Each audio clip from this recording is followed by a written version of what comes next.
நண்பர்களே, நாம் ஒரு வேலையை மட்டும் நாம் கற்றுக்கொண்டு வைத்திருந்தால் அந்த வேலையை தவிர நாம் வேறு எந்த வேலையும் செய்ய முடியாது.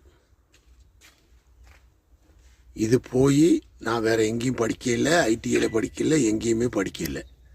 நான் 1 இயர் 1 வருடமாக நான் ஒர்க் ஷாப்பில் வேலை செய்யும்போது எனக்கு எல்லாத்தையும் கற்றுக் கொடுத்தார்கள். என்னுடைய அவசரத்துக்கு என்னுடைய வண்டியில் ஒரு வாட்டர் டேங்கு பிராக்கெட் மேலே வைக்க வேண்டிய நிலைமை வந்தது. நானே போய் செய்தேன். என்னுடைய கண்டெய்னரில் எங்கேயே கட்டாகனாலும் நானே ஆள் இல்லைன்னா அடிச்சுட்டு போய்கிட்டே இருப்பேன். நான் இதை ஏன் சொல்கிறேன் தெரியுமா? வண்டி ஓட்ட தெரிந்தால் எனக்கு வண்டி ஓட்ட மட்டும்தான் தெரியும், புரியுதா? மற்றபடி வேறு ஏதாவது கார் ஓட்ட தெரிஞ்சால் கார் ஓட்ட மட்டும்தான் தெரியும். நாளைக்கு அந்த வண்டியே நமக்கு இல்லாமல் போகலாம் இல்லையா? மற்ற எந்த வேலை இருக்குது அதை பார்க்கணும்.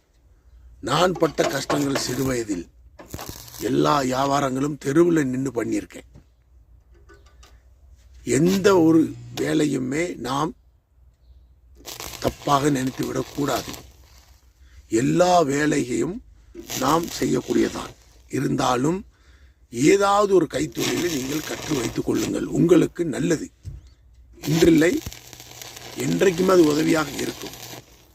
ஒரு வீட்டில் கார் ஓட்டுவீர்கள், சம்பளம் சரி இருக்காது. இன்னொரு வீட்டுக்கு போவீர்கள், அங்கேயும் சரி இருக்காது.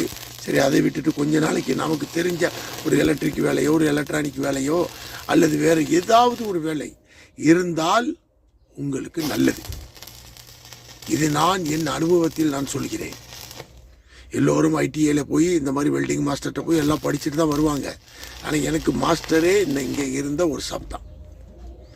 என்னுடைய திறமையை நான் பெரிதாக சொல்வது கிடையாது. ஏனென்றால் எனக்கு என்னுடைய வாழ்வாதாரத்துக்காக நான் இதெல்லாம் படித்து வைத்துக் கொண்டிருந்தேன். தயவு செய்து நான் சொல்வதை நன்றாக சிந்தித்து பாருங்கள். அன்று வெள்ளிக்கிழமை எனக்கு அர்ஜென்ட்டாக போகணும். வேலை ஒரு பிராக்கெட்டு சேஸில் தட்டுது டேங்கு. அப்போ ஒரு பிராக்கெட்டு கொடுக்க வேண்டி வந்துருச்சு. 2 பிளேட்டை ஒன்றா வச்சு அடித்தது தான் நீங்கள் இந்த காட்சியை பார்க்குறீங்க. நன்றி.